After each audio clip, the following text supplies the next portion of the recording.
Hello अस्सलाम वालेकुम aspirants. मेरा नाम है विकास इकबाल और मैं आपके लिए लेके आ रहा हूँ पाक अफेयर्स की लेक्चर वीडियोस और आईआर की भी लेक्चर वीडियोस। लेटर ऑन मैं करंट अफेयर्स पे भी बात करूँगा, लेकिन सबसे पहले मुझे आपको एक्सप्लेन करना है क्योंकि पाक अफेयर्स का पेपर जो है जब से 2014 में 15 में सिलेबस बदला है सीएसएस का, उसका सिलेबस काफ़ी डाइवर्सिफाइड हो गया है और उस एक्सपेंडेड सिलेबस में स्टूडेंट थोड़ा सा कंफ्यूज हो जाता है। और फिर पाक अफेयर्स एक ऐसा पेपर है कि उसमें पीसीएस हो, provincial civil service exam, PMS हो, प्रोविंशियल मैनेजमेंट सर्विस एग्ज़ाम, हर एग्ज़ाम के अंदर पाक अफेयर्स कंपलसरी पेपर के तौर पे मौजूद है। अब स्टूडेंट्स ने मोस्टली पीएमएस के पेपर्स भी देने होते हैं, पीसीएस के पेपर्स भी देने होते हैं, और सीएसएस के पेपर्स भी देने होते हैं, तो वो बैलेंस नहीं कर पा रहे होते, उनकी माइंड का कन्फ्यूजन नहीं दूर हो पाता कि वो इस सिलेबस को किस तरह से लेके चलें, कितना सीएसएस का पोर्शन जो है वो ओवरलैपिंग है और उनको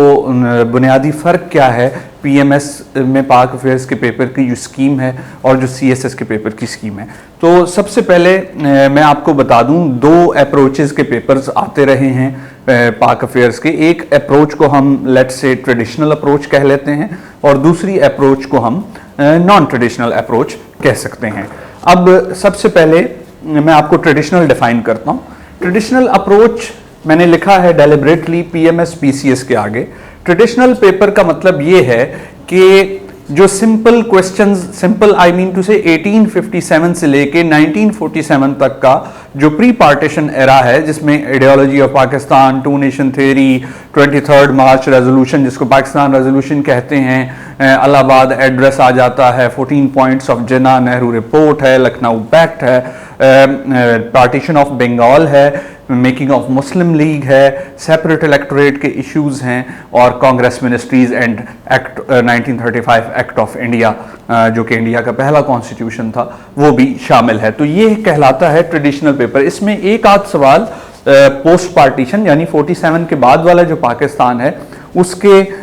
हवाले से आ जाता है। कभी वो फॉरेन पॉलिसी वाली साइड से होता है और कभी जो है वो जनरली इकोनॉमी, पाकिस्तान की इकोनॉमी से रिलेटेड भी हो सकता है। करंट अफेयर्स से मुराद यहाँ पे ये है कि जो भी करंट इशू पाकिस्तान में चल रहे हैं, लेट्स सपोज इलेक्शन अगर नए नए हुए हैं तो इलेक्शन रिफॉर्म्स के ऊपर सवाल अगर आ जाता है तो ये फिर करंट अफेयर्स का इशू है, बट पाकिस्तान के पर्सपेक्टिव में। तो पीसीएस के अंदर या पीएमएस के अंदर अगर 8 सवाल पेपर में आ रहे हैं, 8 में से 4 आपने करने हैं और उन 8 में से 6 सवाल जो हैं वो 1857 से 1947 तक वाले एरिया से, पोर्शन से आते हैं, तो इसको हम ट्रेडिशनल पेपर कहते हैं। प्लस 2 क्वेश्चन उसमें आ जाते हैं पोस्ट पार्टीशन या करंट अफेयर वाली साइड से, तो ये अक्सर स्टूडेंट चॉइस में कर भी लेते हैं और छोड़ भी देते हैं। तो ये रही ट्रेडिशनल अप्रोच। लेकिन सीएसएस में मामला अब मुख्तलिफ हो चुका हुआ है क्योंकि सीएसएस का सिलेबस 2015 में रिवाइज हुआ और फिर उस रिवाइज सिलेबस के मुताबिक अब तक पेपर्स चले आ रहे हैं और हर साल पाक अफेयर्स का पेपर जो है वो एक सरप्राइज होता है सीएसएस एस्पिरेंट्स के लिए। और जहां तक प्रिपरेशन की बात है तो प्रिपरेशन में ये है कि जो सबका जोर सिलेबस कवर करने पे है, किसी का फोकस जो है सिलेबस को अंडरस्टैंड करके उसको बेहतरीन अंदाज से यूटिलाइज करने पे नहीं है। तो मैं आपको सिलेबस समझाने जा रहा हूँ, मतलब टॉपिक तो मैं अलग से बताऊंगा, लेकिन अब मैं सिलेबस की स्कीम समझाने जा रहा हूँ कि सीएसएस का सिलेबस किस तरह से मुख्तलिफ हो चुका है और सीएसएस के पाक अफेयर्स पेपर में सरप्राइज एलिमेंट को कैसे हैंडल किया जा सकता है। तो प्लीज यहां आ जाएं। प्री पार्टीशन वही 1857 से 1947। इसके टॉपिक्स अभी थोड़ी देर पहले मैं आपको बता चुका हूं कि इसमें कौन से टॉपिक्स आते हैं। फिर है पोस्ट पार्टीशन। पोस्ट पार्टीशन में जो मौजूदा पाकिस्तान है सिंस इंडिपेंडेंस 1947 टिल टुडे, इसमें कॉन्स्टिट्यूशनल डेवलपमेंट के इश्यूज भी आ जाते हैं, इसमें पाकिस्तान का पॉलिटिकल और डेमोक्रेटिक एवोल्यूशन भी आ जाता है, इसमें पाकिस्तान की फॉरेन पॉलिसी और पाकिस्तान के relations with neighbours and few regional and great powers भी आ जाते हैं। इन शॉर्ट आपके जो फॉरेन पॉलिसी की बेस है, जो क्रक्स है रिलेशंस के हिसाब से, वो इसमें आ जाता है। प्लस अफगानिस्तान अब पिछले कोई 30-35 साल से वो सिर्फ पाकिस्तान का नेबर नहीं है, वो एक इंटरनेशनल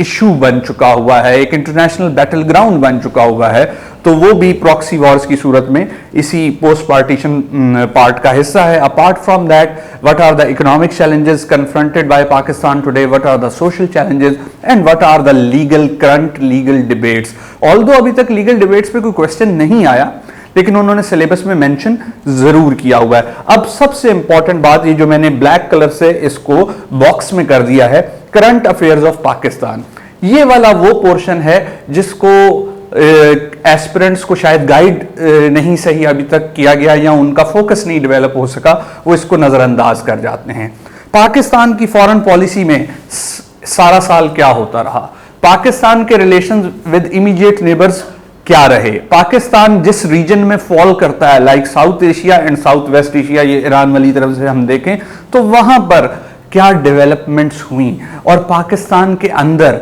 कौन से बड़े इवेंट्स हुए। लेट्स सपोज जब एपीएस का वाकया हुआ था, तो एपीएस के वाकये के बाद नेशनल एक्शन प्लान आया था और उस पर क्वेश्चन भी आया पाक अफेयर्स में। तो ये तो पाकिस्तान का करंट इवेंट हुआ, पाकिस्तान के कंटेम्प्रेरी अफेयर्स हुए, तो इस एरिया को भी फोकस करना जरूरी है। तो सीएसएस का जो पेपर है उसके 3 हिस्से बनते हैं पाक अफेयर्स के, pre partition, post partition and current affairs of Pakistan. अब सवाल ये उठता है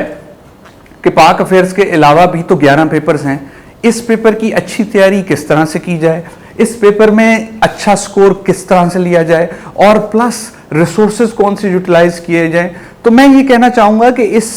सिलेबस की डाइवर्सिटी और लेंथ से बिल्कुल भी परेशान होने की जरूरत नहीं है, इसमें बहुत सारा फायदा है एस्पिरेंट्स का। अब वो फायदा किस तरह से यूटिलाइज कर सकते हैं, ओवरलैप किस तरह से यूटिलाइज कर सकते हैं, ये मेरा काम है आप लोगों को बताना। तो यहां पे मैंने लिखा है एसए 100 मार्क्स का, फिर मैंने लिखा है करंट अफेयर्स 100 मार्क्स, फिर मैंने लिखा है आईआर पेपर 2 100 मार्क्स। तो पहले मैं एसए पे बात करता हूं। आप जाइए और एसए के टॉपिक्स जाके उठा लीजिए, हर साल जो टॉपिक्स एसए के आते रहे हैं। अब एसए के टॉपिक्स में पाकिस्तान से रिलेटेड टॉपिक्स बिल्कुल आते हैं, कभी डेमोक्रेसी से रिलेटेड आ जाता है, कभी पाकिस्तान के सोशल चैलेंजेस से रिलेटेड टॉपिक आ जाता है, इस दफा कश्मीर से रिलेटेड आया हुआ था। तो जब पाक अफेयर्स में आप ऑलरेडी ये टॉपिक्स पढ़ रहे हैं और आपने पुराने पेपर्स का, एसए के कम से कम 5 साल के पेपर्स का जायजा लिया हुआ है, तो आपको चाहिए कि वो टॉपिक्स जैसे political and democratic evolution of Pakistan, जैसे कश्मीर का इशू, जैसे पाकिस्तान की फॉरेन पॉलिसी, जैसे पाकिस्तान के सोशल चैलेंजेस एंड जैसे पाकिस्तान के इकोनॉमिक चैलेंजेस, इन इश्यूज को डिटेल में प्रिपेयर कर लिया जाए तो बाय 1 गेट 1 फ्री इस तरह से हो जाएगा, क्योंकि आप पाक अफेयर्स की कुछ इश्यूज की अगर डिटेल में इन डेप्थ तैयारी करेंगे तो वो प्रेपरेशन आपको एसए में फायदा देगी। और मत भूलें एसए पूरे 100 मार्क्स का पेपर है, तो इस 100 मार्क्स की प्रेपरेशन से आप बहुत ही आसानी से एक और 100 मार्क्स का पेपर सिक्योर कर सकते हैं। देखिए 8 टॉपिक्स कमोबेश एसए में आते हैं, हर टॉपिक की आप तैयारी भी नहीं कर सकते, वो डिफरेंट डोमेन से आते हैं, तो आपको डोमेन सिलेक्ट करनी होती है अपने लिए पहले से ही कि आप कौन सी वाली डोमेन का एसे अटेम्प्ट करना चाहेंगे। और ये बड़ा लाइकली ट्रेंड होता है एस्पिरेंट्स के अंदर कि वो पाकिस्तान के मुतल्लिक आया हुआ एसे ज़रूर सॉल्व करना चाहते हैं, लेकिन अगर उसकी प्रेपरेशन ऑर्गेनाइज्ड वे में हो जाए और उस प्रेपरेशन से आपको फायदा 2 पेपरों में हो या 2 से ज्यादा पेपरों में हो, तो फिर इससे अच्छा तो और कुछ नहीं हो सकता। अच्छा जी, इसके बाद दूसरी कैपिटल सजेशन मैंने आपको ये देनी है कि करंट अफेयर्स, ये मैं इधर एक्सप्लेन कर चुका हूं किस तरह पाकिस्तान के करंट अफेयर्स से मुतालिक क्वेश्चन आ रहे हैं। तो जो क्वेश्चन पाक अफेयर्स में आ रहा है, अगर पाक यूएस रिलेशन का है, अगर पाक चाइना या पाक रशिया रिलेशन का है, वैसा ही क्वेश्चन करंट अफेयर्स के पेपर्स में भी आ जाता है, जाके पेपर्स आप देख सकते हैं पुराने। तो आप अगर पाकिस्तान के रिलेशंस विद इट्स नेबर्स और विद फ्यू ग्रेट पावर्स अच्छे तरीके से पाक अफेयर्स के पेपर की तैयारी के दौरान तैयार कर लेते हैं, तो कोई वजह नहीं है कि इसका फायदा आपको करंट अफेयर के पेपर में ना हो सके। अब आते हैं आईआर पेपर 2 की बात। जिन्होंने आईआर रखा हुआ है, they are bound to study IR paper 2 syllabus topics. और आईआर पेपर 2 के सिलेबस के टॉपिक्स में जो है फॉरेन पॉलिसी ऑफ पाकिस्तान एक बहुत इंपॉर्टेंट टॉपिक है। इसी तरह आईआर पेपर 2 के अंदर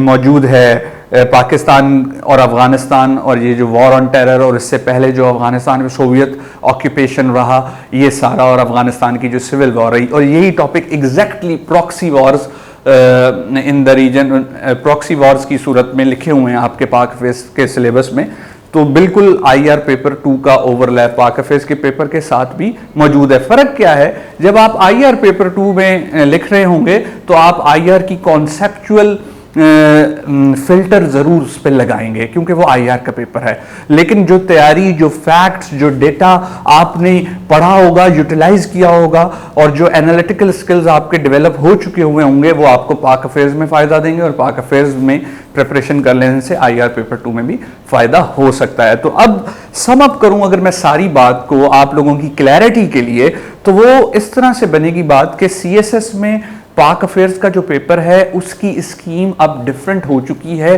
वो एंटायरली वो नहीं रही जो पहले कभी हुआ करती थी, और उससे आपको फायदा मुकम्मल तौर पर डिट्टो एक तैयारी से नहीं हो सकता पीएमएस पीसीएस में, क्योंकि पीएमएस पीसीएस में अब तक ट्रेडिशनल अप्रोच पे यानी प्री पार्टीशन वाले क्वेश्चन ज्यादा आ रहे हैं, जबकि ये वाला ट्रेंड अब सीएसएस में डिक्लाइनिंग है, और सीएसएस में बड़ा डाइवर्सिफाइड किस्म का पेपर पाक अफेयर्स का आ रहा है, जो मैं एक्सप्लेन कर चुका हूं। अब अगले हिस्से में मैं सिलेबस के कुछ टॉपिक्स बताऊंगा आपको और थोड़ा सा एक्सप्लेन करूंगा कि वो टॉपिक्स एक्चुअली आपसे डिमांड क्या करते हैं, और फिर मैं आपको टॉपिक वाइज लेक्चर की तरफ लेके जाऊंगा।